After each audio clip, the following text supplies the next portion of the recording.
બોલ, શું કામ આવ્યો છે? હું તો ગાયની વાહે વાહે હાયલો આવ્યો છું. ગા તમારી છે? હા, મારી જ છે. તું 12 વર્ષથી એને ચરાવશ એ પણ જાણું છું. બે હું ગરીબ માણસ, મને ઠાલી ઠાલી ગાય સરાવી પોહાય નહીં. તમારે મને વરત આપવું જોઈએ. માંગ, જે માંગે તે આપું. માંગું એ પેલા કયો તો ખરા કે તમે કોણ છો?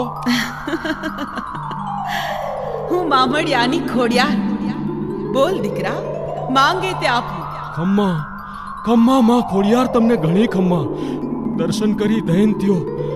હું તો શું માંગુ માં, તમને યોગ લાગે એ દઈ દ્યો માવડી. લે ભોલા ભરવાડ, આ તારું વરત. હવે જ્યારે જ્યારે માટલિયા ધરા સાથે મારો નામોલ્લેખ થશે ત્યારે લોક તને પણ યાદ કરશે. જા દીકરા, સુખી થા.